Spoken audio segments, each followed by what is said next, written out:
si Lord. Pangalawa na to for the second time. Ayan guys, meron nangyari. Kasi...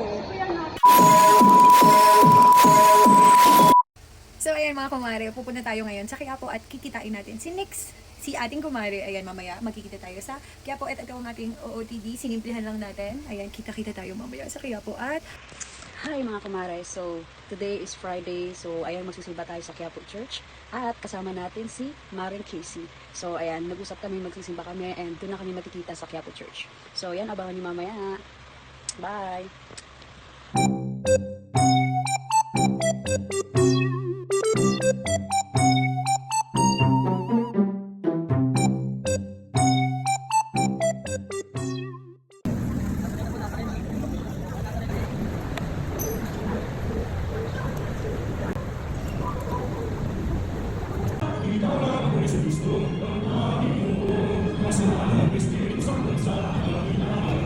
Ayan guys, tapos na kami magsimba sa loob. Kaya dito kami sa labas.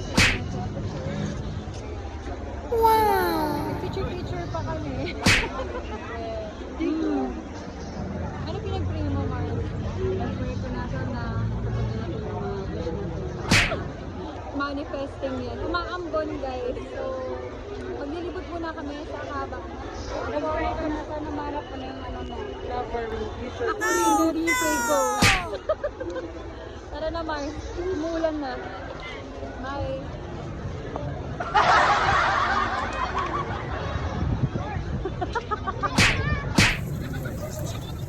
Kainin pero tabi-tabi tayo dito. Sabi ni Mars, punta tayo doon. Let's go! Simba din guys pag may time para mabawasan yung mga kasalanan natin. Wow!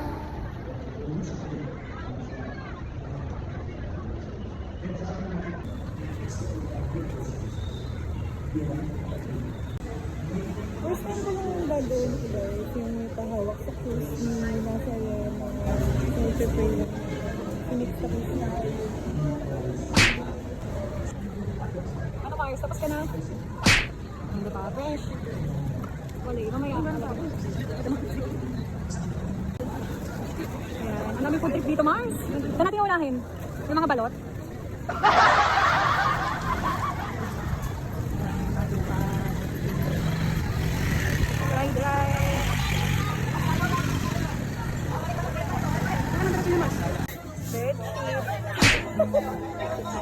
Bili na kayong bedsheet. May pring pagmamahal.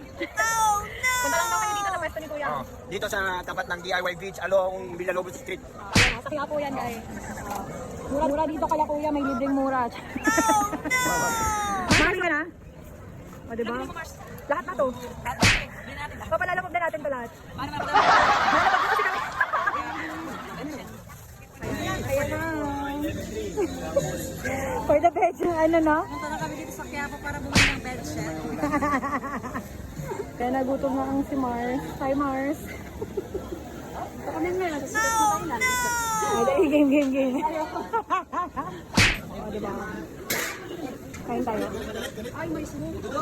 Palabo. So, ayan guys. Muntik na akong manakawan. Nalas na si Mars. Thank you Lord. Para buti na mabait sa akin yung Panginoon. Mabait sa akin si Lord. Pangalawa na to for the second time. Ayan guys, meron nangyari. Kasi... Kasi kuya ba? Imagine mo lang pa ako ng wallet sa bag ko. Hindi ko pa napansin. Hindi nila namin sinabi yung bag na nalas-las na. So yun guys, ito na. Hindi niya. Ang sakuna. Hindi niya pa alam. Grabe, hindi namin naramdaman. Katabi na pala namin yung naglakas-las. Wala kaming kaalam-alam. O diba? Kaya mabait pa rin si Lord. Buti nagsimba kami. Ito pa rin yung phone niya. Hawak ko na. Sabi ko sa kanya, mas safe pagkahawak. Yung phone, wag yung ititiwala sa bag. Lalo dito sa Maynila, Tumawag ko siya ng yung lalagyan ng strap ng phone. Yung pala, buti na, muntik na mawala yung phone niya. O, nagutom na naman siya. Ano yan, Mars? Wala lang.